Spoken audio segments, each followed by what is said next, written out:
வணக்கம். இன்றைக்கி நம்ம என்ன ரெசிபி பார்க்க போகிறோன்னா, பீக்கங்காவை வச்சு ஒரு சட்னி எப்படி செய்கிறதுன்னு பார்ப்போம். இதை சட்னின்னு சொல்லலாம், இல்லை சாதத்துக்கு துவையல் மாதிரியும் போட்டு சாப்பிட்லாம். இப்போ ஃபஸ்ட்டு நம்ம இந்த மாதிரி பீக்கங்காவை நல்லா பிஞ்சாக பார்த்து வாங்கிக்கணும்.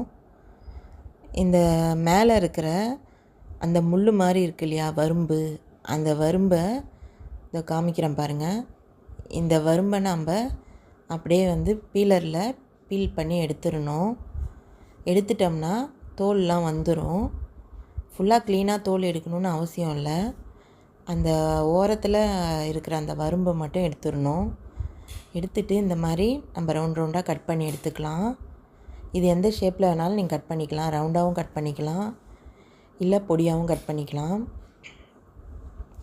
இது நல்லா வாஷ் பண்ணிவிட்டு எடுத்து வச்சுக்கோங்க. அப்புறமா ஒரு பேன் சூடு பண்ணிக்கோங்க. பேன் சூடான உடனே கொஞ்சமாக வதக்கிறதுக்கு தேவையான அளவுக்கு எண்ணெய் போட்டுக்கலாம். எண்ணெய் போட்டுட்டு ஃபஸ்ட்டு காஞ்ச மிளகா அதாவது வரமிளகா ஒரு 5 மிளகா போட்டுக்கிறேன்.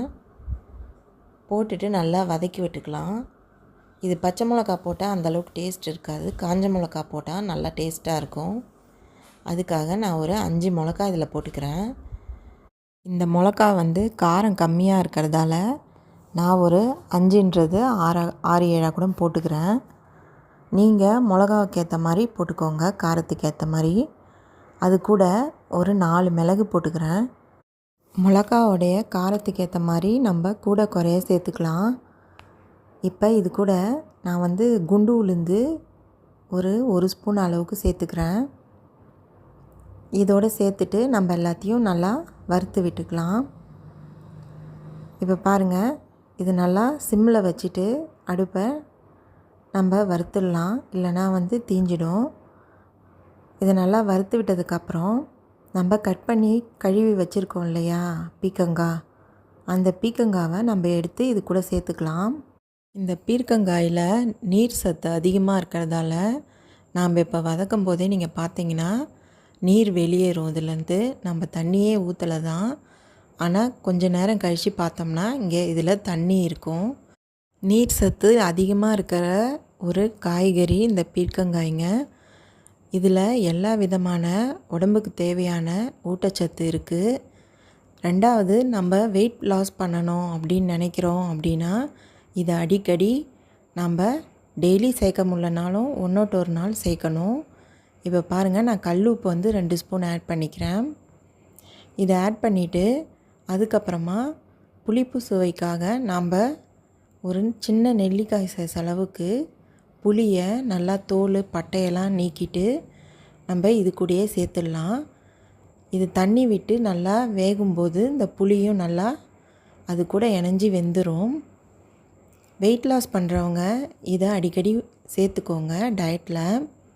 ரெண்டாவது, சுகர் பேஷண்ட்ஸ்க்கு இது ரொம்ப ரொம்ப நல்லது. அவங்களுடைய சர்க்கரை அளவை இது கண்ட்ரோல் பண்ணும்.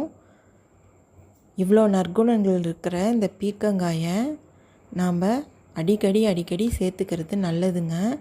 இப்போ பாருங்கள், பாதி வெந்துடுச்சு இந்த பீர்க்கங்காய். இந்த அளவுக்கு வெந்ததுக்கப்புறம் நம்ம இன்னும் கொஞ்சம் நேரம் வேக விட்டோம்னா ஃபுல்லாக அப்படியே டிரான்ஸ்பரண்ட்டாக மாறிடும். நான் அப்படியே காம்பை கிள்ளிடுறேன். ஏன்னா நம்ம வறுக்கும்போது காம்பை எடுத்துகிட்டு வறுத்தோம்னா மிளகா நெடியேறும். எப்பயுமே மிளகாவை நம்ம துவையலுக்கு இல்லை சட்னிக்கு எதுக்கு நம்ம வறுத்தாலும் மிளகா காம்போடு தான் நம்ம வறுக்கணும். காம்பு இல்லாமல் வறுத்தோம்னா பயங்கரமாக நெடியேறி நம்ம தும்ப ஆரம்பிச்சிடுவோம். இப்போ பாருங்கள், மிளகாவில் இருக்க காம்பெல்லாம் நான் அப்படியே ஒன்று ஒன்றா எடுத்துடுறேன். நீங்கள் ஆறுனதுக்கப்புறம் எடுத்துக்கோங்க, உங்களுக்கு சூடு பொறுக்கலைன்னா. இப்போ இது 3/4 வெந்துடுச்சிங்க, அவ்வளோதாங்க. இது நல்லா இன்னும் கொஞ்சம் ஒரு 5 நிமிஷம் வெந்துடுச்சுன்னா ஃபுல்லாக குக் ஆகிடும். நல்லா கலர் சேஞ்ச் ஆனதுக்கப்புறம் நம்ம இது கூட பெருங்காயம் சேர்த்துக்கலாம். இப்போ பாருங்கள், கலர் ஃபுல்லாக சேஞ்ச் ஆகிடுச்சி, நல்லா வெந்துடுச்சு. இப்போ நான் இந்த ஸ்டேஜில் பெருங்காயத்தூள் ஆட் பண்ணிக்கிறேன். ஸ்டவ்வை ஆஃப் பண்ணிடுறேன். இது நல்லா ஆறட்டும். ஆறுனதுக்கப்புறமா நம்ம மிக்ஸி ஜாரில் சேர்த்து அரைச்சிக்கலாம். அவ்வளோதாங்க. இதை ஆற விட்டுட்டோம்னா அடுத்தது நம்ம அரைச்சி எடுத்துக்கலாம். இப்போ பாருங்கள், ஒரு 10 நிமிஷம் கழித்து இந்த அளவுக்கு நல்லா ஆறிடுச்சு.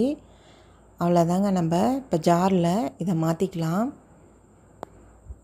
ஜாரில் இதை மாற்றிட்டு நம்ம தண்ணி கொஞ்சமாக விட்டு அரைச்சோம்னா போதும். நிறைய தண்ணி ஊற்ற தேவையில்ல. ஏன்னா பீர்க்கங்காவே தண்ணி விட்டுரும். அதனால் நம்ம தண்ணி நிறைய ஊற்ற வேண்டாம். இந்த மாதிரி எல்லாத்தையும் சேர்த்து நம்ம ஜாரில் அரைச்சி நல்லா இந்த மாதிரி நொரன்னு எடுத்துக்கணுங்க. இப்போ பாருங்கள், நான் காமிக்கிறேன். இந்த அளவுக்கு எடுத்துக்கணும். எடுத்துக்கிட்டதுக்கப்புறமா நம்ம தாளிச்சிக்கலாம். அதுக்கு ஃபஸ்ட்டு ஒரு பேன் சூடு பண்ணிவிட்டு, பேன் சூடானவுடனே நம்ம தாளிப்புக்கு தேவையான அளவுக்கு எண்ணெய் போட்டுக்கலாம். எண்ணெய் சூடானதுக்கப்புறம் நம்ம தாளிப்புக்கு தேவையான அளவுக்கு கடுகு போட்டுக்கலாம். கடுகு போட்டு நல்லா கடுகு பொரிஞ்சதுக்கப்புறமா நம்ம ஒரு அரை ஸ்பூன் அளவுக்கு ஜீரகம் போட்டுக்கலாம். ஜீரகம் போட்டதுக்கப்புறம் தேவையான அளவுக்கு தாளிப்புளுந்து போட்டுக்கலாம். நம்ம உளுந்து ஏற்கனவே நம்ம இதில் வறுத்து அரைச்சிருக்கோம். அதனால் ஒரு 1/4 ஸ்பூன் அளவுக்கு தாளிப்புளுந்து போட்டால் போதும். தாளிப்புளுந்து போட்டுக்கலாம். இது எல்லாம் நல்லா பொரிஞ்சு வரட்டும். பொரிஞ்சு வந்ததுக்கப்புறமா நம்ம மிக்சியில் அரைச்சி வச்சுருக்கிற பீர்க்கங்காய் சட்னியை நம்ம இது கூட சேர்த்துடலாம். இந்த பீர்க்கங்காய் சட்னி எல்லாத்துக்குமே சைட் டிஷ்ஷாக யூஸ் பண்ணலாம். சப்பாத்தி, பூரி, இட்லி, தோசை எல்லாத்துக்குமே பர்ஃபெக்டாக இருக்குங்க. கூட்டு வச்சு சாப்பிட்றவங்க சாதத்துக்கு சாப்பிடுவாங்க, எல்லாத்துக்கும் தொட்டுக்கிற மாதிரி. இந்த சட்னியையும் நீங்கள் எல்லாத்துக்கும் யூஸ் பண்ணிக்கலாம். நல்லா டேஸ்ட்டாக இருக்குங்க. இப்போ பாருங்கள், கடுகு நல்லா பொரிஞ்சிடுச்சு. நம்ம இந்த சட்னியை இது கூட சேர்த்துக்கலாம். அரைச்ச இந்த விழுதை நான் இது கூட சேர்த்துட்றேன். அவ்வளோதாங்க. அடுப்பை நல்லா சிம்மில் வச்சுட்டு இந்த மாதிரி கொஞ்சம் கொஞ்சமாக நம்ம ஆட் பண்ணி அப்படியே கலக்கி விட்டுட்டு அதுக்கப்புறம் ஃபைனலாக எல்லாத்தையும் நம்ம அதில் ஊற்றிடலாம். இட்லி, தோசைக்கு, சப்பாத்திக்கு நம்ம ஒரே மாதிரி குருமா, வெங்காய சட்னி, தேங்காய் சட்னி, மல்லாட்டை சட்னின்னு இப்படியே செஞ்சு போர் அடிக்கிறப்ப இந்த மாதிரி ஒரு டிஃப்ரெண்ட்டான ஒரு பீர்க்கங்காய் சட்னி செஞ்சு கொடுத்தோம்னா சாப்பிட்றவங்களுக்கும் டிஃப்ரெண்ட்டாக இருக்கும். நம்மளுக்கும் நல்லா ஹெல்த்தியான ஒரு சைட் டிஷ் செஞ்சு கொடுத்ததா ஒரு திருப்தி இருக்கும். இப்போ பாருங்கள், எல்லாத்தையும் நான் போட்டு நல்லா மிக்ஸ் பண்ணி விட்டுட்டேன். ஃபைனலாக ஜாரில் கொஞ்சமாக தண்ணி ஊற்றி அதையும் நான் இது கூட சேர்த்துக்கிறேன். அவ்வளோதாங்க. இது எப்பயுமே சட்னி ஆகட்டும், துவையல் ஆகட்டும், நாம் நல்லா கொதிக்க வச்சு இறக்கும்போது ஃபைனல் டச்சாக நல்லெண்ணெய் கொஞ்சம் சேர்த்தோம்னா அது உடம்புக்கும் நல்லது, எல்லாத்துக்கும் நல்ல சுவையை கொடுக்கும். காரக்குழம்பாக இருந்தாலும் சரி, துவையலாக இருந்தாலும் சரி, சட்னியாக இருந்தாலும் சரி, ஃபைனல் டச்சாக நல்லெண்ணெய் சேர்த்தோம்னா அதனுடைய டேஸ்ட்டே நல்லா பக்காவாக இருக்குங்க.